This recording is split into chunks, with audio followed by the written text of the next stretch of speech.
Hello, everybody, and welcome back to another episode of Overwatch League Fan Thoughts and Analysis. Today, we will be going over the season play-in tournament, which signals the beginning of the playoffs. Those games start today, actually, by the time you're watching this video, hopefully. But they start today, and we will have 4 matches, 2 today, 2 tomorrow. But before we get into those, let's take a look back at last week, the final week of the regular season, the LA Valiant homestand, Kit Kat rivalry weekend, or whatever you want to call it, where we had 8 matches. So here we have those. As you can see, my picks from last week. And as you can see, I won a perfect 8-0 last week. So, finally had a perfect week. I'm pretty sure it's my first perfect week. Of course, it'll be the last week, and of course, it'll only be 8 matches, but I'll still take it. The Atlanta Reign beat the Dallas Fuel. Not a huge match necessarily, but it's big for the Reign because it helped them, or they needed to win it if they wanted to be a top 6 team. New York Excelsior beat the Boston Uprising. That game didn't really mean anything.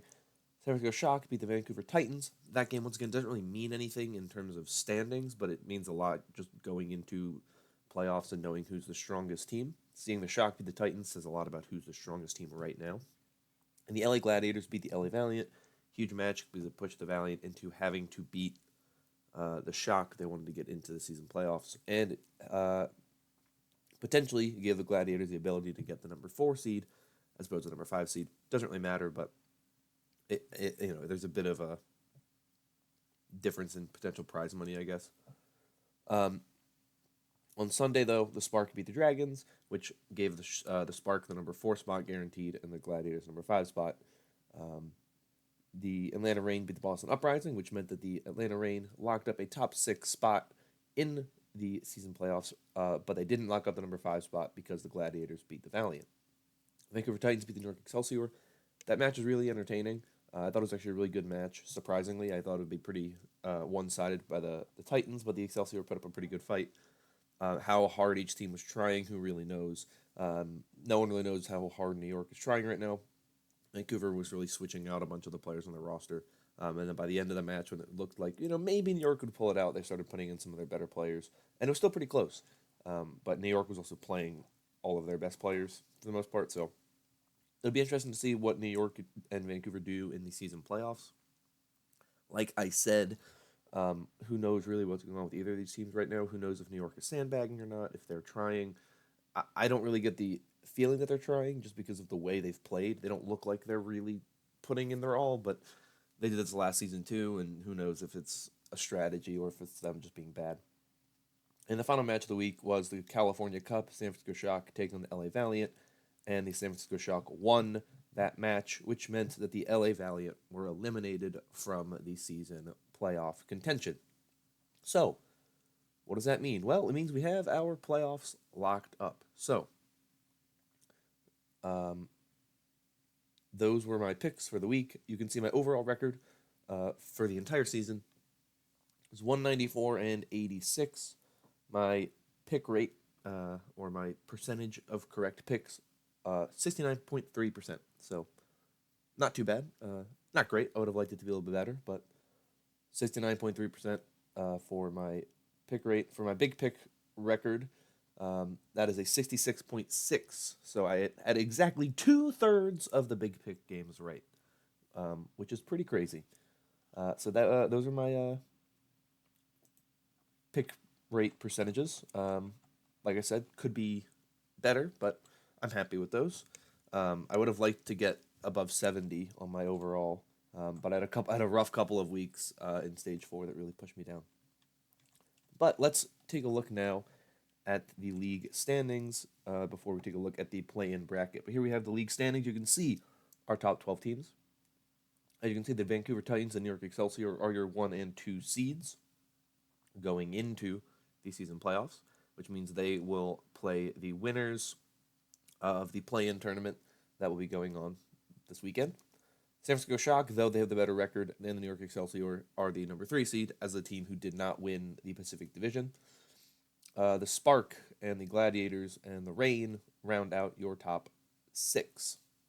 Really solid top 6. The Atlanta Reign have been really impressive recently. They're actually a threatening team to anybody that's to play them.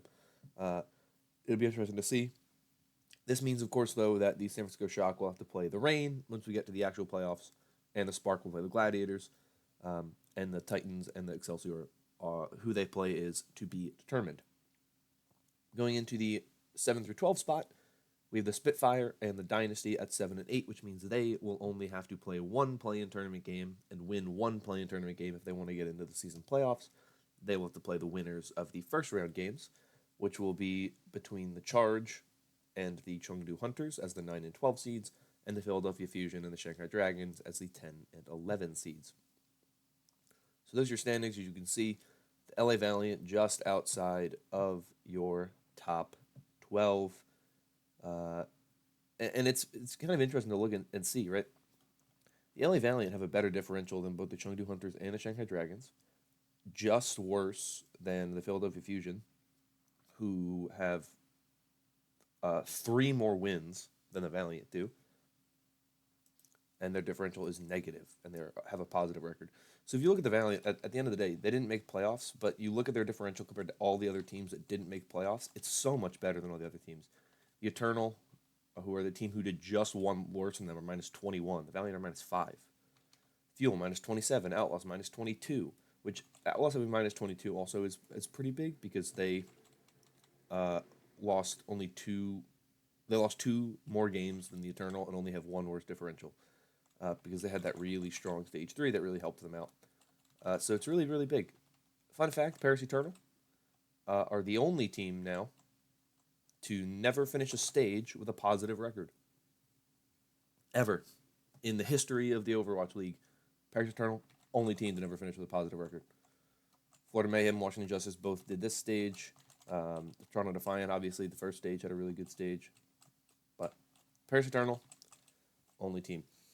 There are teams who have never made a stage playoff, though, interestingly, if there was a stage playoff this stage, I think the Paris Eternal would be the only team left that have never made a stage playoff. But the Eternal, the Hunters, the Mayhem, the Justice, and the Charge have never made a stage playoff.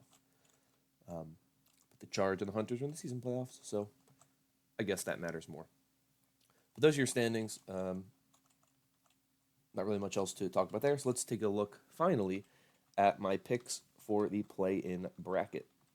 So here you can see the bracket. As I mentioned before, the Charge take on the Hunters, while the Fusion take on the Dragons. Now, I don't want people to think that I'm picking the way I'm picking purely because of number of seeding. I'm picking the Charge over the Chengdu Hunters for one very, very major reason. I think the Charge have looked better than the Chengdu Hunters. The Guangzhou Charge have been one of the best teams this stage, a top 3 team this stage by far. The Washington Justice have been a really good team this stage. The Atlanta Reign have been a really good team this stage. And the Guangzhou Charge have been a really good team this stage. I don't know which one I'd say is necessarily the best team this stage. Probably not the Justice because they lost to the Atlanta Reign. And the Charge lost to the Spitfire, but I still think they've looked better than the Spitfire. So I guess you could say the Atlanta Reign have looked like the best team this stage alongside the San Francisco Shock. I kind of forgot about them. But you have some teams that have looked really good this stage. 2 teams had an undefeated stage, and that would be San Francisco and Atlanta. But you have this Guangzhou Charge team who is really good, has looked incredible in this meta, and they're taking on a Chengdu Hunters team that is really a wild card. They're hard to predict anything the Chengdu Hunters do. So who really knows at this rate what to expect really with the Chengdu Hunters and how they play against the Charge. I don't think the Charge have a particularly great record against the other Chinese teams. I'm pretty sure they might actually have a losing record against the other Chinese teams, which is, of course, interesting and important to note. I think the Spark do pretty well against the other Chinese teams, but I think it's the Charge that struggle more than any other of the Chinese teams against other Chinese teams. But I'll double check that just to make sure. But it's interesting to look at for sure. It's a really interesting team, the Guangzhou Charge. I think they're really good this stage, possibly the best team that didn't go undefeated this stage. I think that's something that most people would probably agree with, that they're the best team that didn't go undefeated this stage. They're really good, though, and they have a lot of really good players on this roster. So it'll be interesting to see how this team continues to improve over time because they're impressive. They win games that maybe they shouldn't win. Their record against Chinese teams actually improved throughout the season. They started out pretty poorly. They went 0-2. They opened up. They played the Hangzhou Spark and the Chengdu Hunters as some of their first matches. But after that, they did really well. They won both games against the Dragons, I think. But so recently, they've been a lot better actually against Chinese teams. So um, they're an interesting team to watch. I think they're going to be a team that, if they make the season playoffs, which I think they should, they're a really threatening team. The Fusion versus the Dragons is another interesting matchup. I'm not really particularly impressed by the Fusion or the Dragons. I think the Dragons have looked really bad this stage, like really, really bad. They lost to Toronto. Um, they lost. They lost a lot of matches this stage. They were 1-6, I'm pretty sure, this stage. So it was a really bad stage for the Dragons, and they got lucky, of course, that the Chengdu Hunters didn't win all their matches or that the Valiant didn't make it in because the Dragons really were not uh, very far from not making the season playoffs at all. Though I haven't been impressed by the Fusion or the Dragons, the Fusion have one thing going for them recently that is very important to me picking the Fusion to win this match, and that is that the Fusion beat the Seoul Dynasty. Now, the Seoul Dynasty, look, the Seoul Dynasty haven't looked great, but they did beat the Shanghai Dragons, and I think they beat them pretty convincingly. I think it was a 3-1 or a 4-0. It was not a close match. So, while the Shanghai Dragons beat the Seoul Dynasty at the beginning of the stage, I think it was a 3-1, they lost to them later in the stage. So that win against the Seoul Dynasty is kind of mute because they lost them again later, so it doesn't really matter. Did they really do anything to deserve that first win against the Dynasty when the Dynasty came out and completely obliterated them the next time they played? I don't think the Dragons looked good in this meta. I don't think this meta works for them.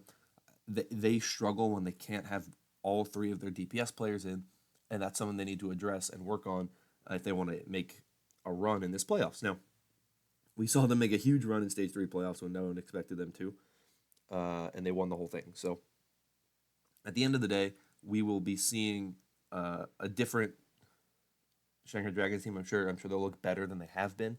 But in the Fusion, at the end of the day, have had a lot more time to prepare. They haven't played in 2 weeks. So you have a team that hasn't played in 2 weeks that is actually looking better than their opponent already. I don't really see how the Fusion fall that far. I think the Fusion should win this match. Moving on to round 2, the bracket is of course reseeded once again. So the Spitfire would play the higher seed or the lower seeded team, and the Dynasty would play the higher seeded team. So I have the Spitfire matching against the Fusion, a rematch of the grand finals, but this time the stakes are different. This time the stakes are: do you want to get into the playoffs? Because if you want to get into the playoffs, you got to win this match. So the Spitfire, I think, should beat the Fusion. I think the Spitfire have looked better this stage than the Fusion have. They haven't looked great at times, the Spitfire, but they adapt pretty quickly. Once again, they have had a week off. They haven't played in 2 weeks, and they'll have that extra day. They'll get to watch their opponent more.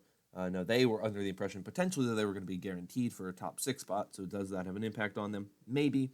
But I look at the Spitfire as a team who now have a fire lit under them, where they got dropped out of the top 6. They're going to want to win and win and win. That's all they're going to want to do. I think the Spitfire really are one of the teams to look out for this stage, or this playoffs, because obviously we saw them make a run last season. I 100% think they can make another really big run this season. So I'm going to have them beating the Fusion. Finally, the Seoul Dynasty taking on the Guangzhou Charge. I am picking the Guangzhou Charge. I think they have looked significantly better than most teams this stage. I actually think the Guangzhou Charge could potentially make a run for the season finals. If they win, if they get in and this bracket goes the way I anticipated to, they have to play the Vancouver Titans round 1. I think they can beat the Vancouver Titans. I haven't been that impressed with the Vancouver Titans this stage. They've been pretty good. They haven't been great. If the Charge keep playing the way they've been playing and they have to take on the Vancouver Titans, they're beating the Vancouver Titans, I think. Then they'd have to move on, and they'd have to most likely play New York if New York were to win their match. If not, they'd have to play San Francisco, and that's when you kind of get the interesting, who wins that matchup. But the Charge really are a team right now that could make a huge run at the season playoffs, and potentially be playing in Philadelphia for the grand finals. That's how good the Charge are right now, I think. So Obviously, they haven't been super heavily tested. They did lose to the Spitfire, so that's there's a bit of an asterisk there. But there's a lot of teams right now that looked really good, and I'm really excited to see how this play-in tournament goes. And I'm really excited to see how the season playoffs goes next week. But for now, that's all I have for you. So if you enjoyed, consider liking and subscribing. Thank you so much for watching, and I will see you all next time.